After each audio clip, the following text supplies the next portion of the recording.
a very, very good pro. Obviously, JJ knows him probably better than myself and been in change rooms with him, but he's a really good professional. And you get your rewards when you work hard. A manager's very demanding, as he said. Some players want that pat on that back, need it, but this manager doesn't let you rest on your laurels. Listening to people that speak about him in the past who have been in these change rooms, he's very demanding and he's getting the best out of this Everton team at the minute. I also know from speaking to him very recently that, having made the move to Everton, it wasn't one of those moves that was kind of like, there was no social media post and welcoming, of like, wow, Andros Townsend's joined Everton Football Club. It was one of those ones that went under the radar. But, Everton Football Club and Rafa knew what they needed, knew what they were getting in him. But he still had to find some stuff within himself that he felt like he'd lost a little bit.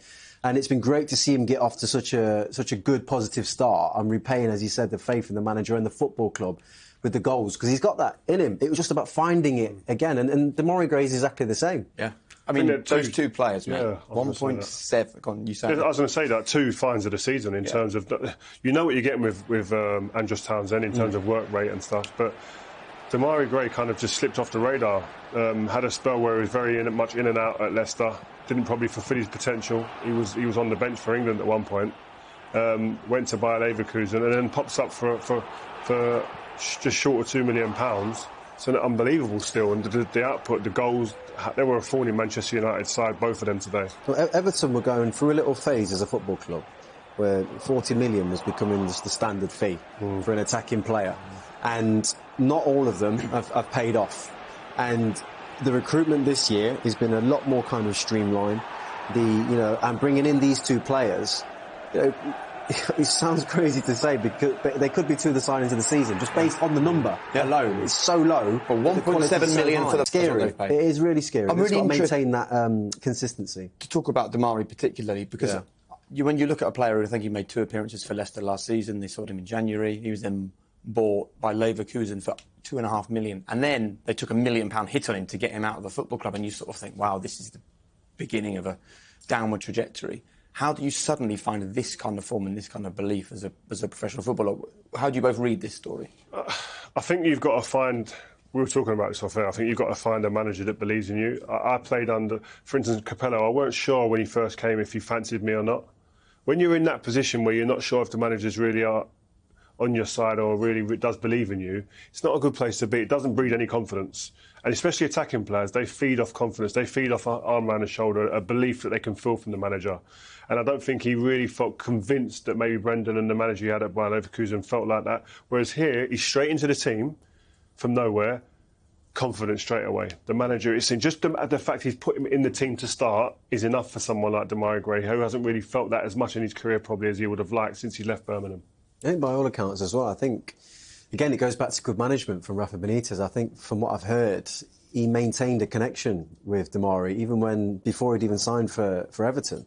So it was very much like encouraging stuff. And then, when that moment comes when he became available, Demore knows he's going to a man that he can trust and that actually loves him. That marriage between like a player like Demore and a manager is very, very important. And he may not have had that, but there's also probably an element where Demore's had to look at himself, and he's grown. He's watched a load of players in the under-21s come flying past him as well and progress. And he knows now he's in that serious phase of his... celebrated he was then, though, as a young player. He's in that serious phase of his career now, where he's seen all that, and he's had the hit and gone, hang on a minute, they're all going past me, I need to wake up. So mix that with, the club that he's at, with Rafa, and in growing and maturing a bit, you're getting a top player. Let's just look at the disallowed goal, because obviously it was frustrating for Everton. Andros said it there. I don't know in this situation, because I've not played the game, whether it's the man making the run like Mina. This is what happens when centre-halves get themselves in the box. There you go. This is it. Stay where you belong. Getting far too excited, thinking he's got a tap in. I mean, look, Tom Davies will not sleep tonight. He should have shot. That's what you were saying, really. I mean, look at that.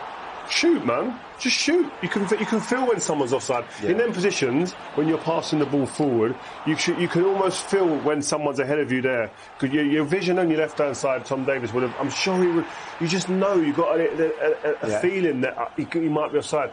You're there, you've got the goal, you'll smash it past the goalkeeper. And he will not sleep tonight looking at that, 100%. No, look...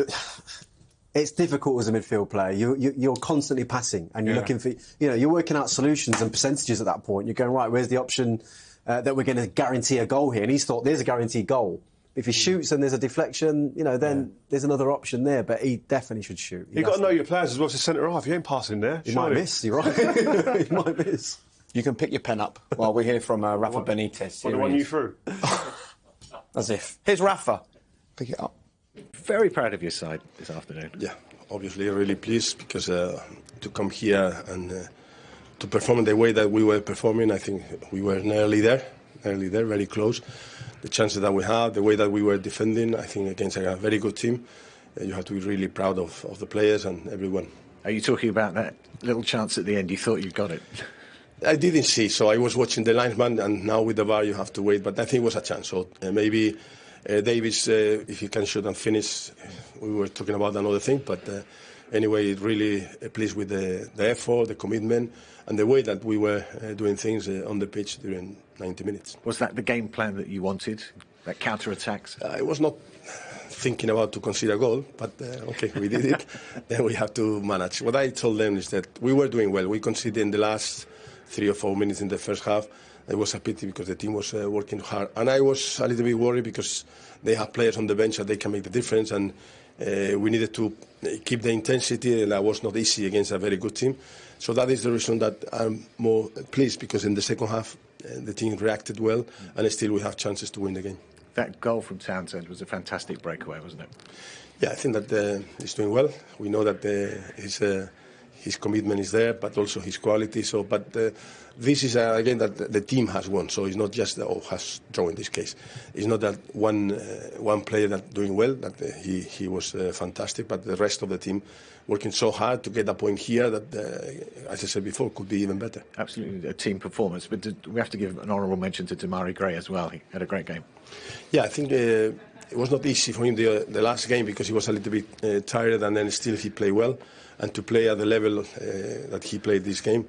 So I can say not too many things because the three up front, they were fighting. Rondon was holding the ball, heading the ball for the others, and the midfielders supporting, and the defenders dealing with these very good players is not easy. So everybody was doing quite well. Quite well. More than quite well, I think. They played really well today. What's a good season for Everton? Oh, that's just one of those questions. I don't know. Like, that's what I'm here for. Yeah, I know, but look, they've got to be aiming for Europa League football. Essentially, I think with the trajectory that football club is on, and bringing in somebody like Rafa, I think Europa League football is a progressive season and maybe a run in the cup. You would say that. You're all about the Europa League these days. Europa Conference League, we are, mate. It's gone downhill. Manchester United in front then against Everton at Old Trafford. 43rd minute was the defining one. Michael, you scored 13 goals, I've been checking, against West Ham and Newcastle. They were your favourite team. Oh. Anthony Martial has more against Everton than any other club. 7 now. And what about the build-up to this one? Well, it was all about the build-up, Steve. I mean, this ball from Greenwood is sensational, and I've got no words to describe this first touch. You see Bruno Fernandes just checking over his shoulder to start with, seeing who's around, can I take a tight first touch? And once he checked, that, with the outside of his foot, totally into his stride, he doesn't break stride. It is staggering. The finish actually takes a slight deflection off Mina, just off his knee or the top of his thigh. Does that in any way affect Pickford? Oh, it's hard to say. He's quite close, so it might affect him slightly. You see where his hands are. He's only about 6 inches from the ball, so maybe. But that first touch from Bruno Fernandes has simply took my breath away in that first half. That was a moment of genius. Well, that goal deserves to be replayed over and over again in terms of that. So let's do it. Owen, what's your take on that build-up? Class. Everything about it was class. Mason Greenwood's movement was class. You know, as a winger, you threaten to go on behind. Then he comes into a little pocket there. This ball, as Mo said, is unbelievable. Look at Bruno checking his shoulder, as all the greats do. Mo's right. This touch is unbelievable. But this ball is just as good, by the way. It's a no-look, perfect weight, so Martial scores. I mean, everything about it is top class. Look at the weight of this. You know, a lot of players overhit that. You know, you got to take a touch and then you shoot. Bruno does everything perfect. You know, he's everything perfect. They only overhit it, don't they? Because when you're playing, you can be safe and just hit the ball hard into your man. Not my fault, you know, it was bad finish or whatever. He's actually took all the risk himself. He's actually tempted, you know, the defence to actually get that. He's made it so easy, or as easy as it possibly can, for his teammate and took all the risk himself by just playing a perfectly weighted ball. As I say, if he wants to play safe, he's took his nice touch, play safe, hit it a little bit harder. I've done my job, but he's not. He's such a team player, and that was just a sign of a genius. That was. Should United have been in front before then, with the chances they had? Well, I think Everton have played quite well, actually. Wan-Bissaka does well. This is where we want to see him try and get in there. Martial at the back post. Mo knows better, but he just jumps too early. He doesn't. I don't think he really needs to, does he, Mo? He just jumps too early, mistimes it. Should have scored there. So that was a good chance. Greenwood's been fantastic. Him and Bruno have been the two best players there. He puts a perfect ball in. Mo's in there. He gets the tap in. Cavani's not there. Martial's not there at the back post. You think Ronaldo, he's tapping that in, isn't he? But I think Mason has been absolutely fantastic in the first half. It's amazing that Mason Greenwood looks the sharpest player, yet he's the one player that played in midweek that's not been rested. This is a good chance for Cavani. He's quite far out. He's got to put a lot of power on it himself. He will be slightly disappointed because I think he's got another metre or so to find the corner of the net. And I've always said, just hitting the target is not enough. You've got to find corners at this level. And you say Everton have played well?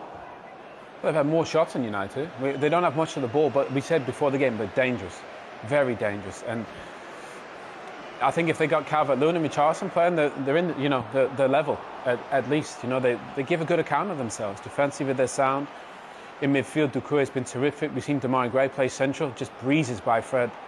And it's a good save from David De Gea again. So we said before the game it's a good Everton team, and it is. And I think Doucouré, he runs off Scott McTominay there. He's just such a good player, getting in the box at the right time. Needs a better finish. It's a good block from Wan-Bissaka, but I think Rafa will be quite proud of his team in that first half. I think they played well, but again, United have world-class players at the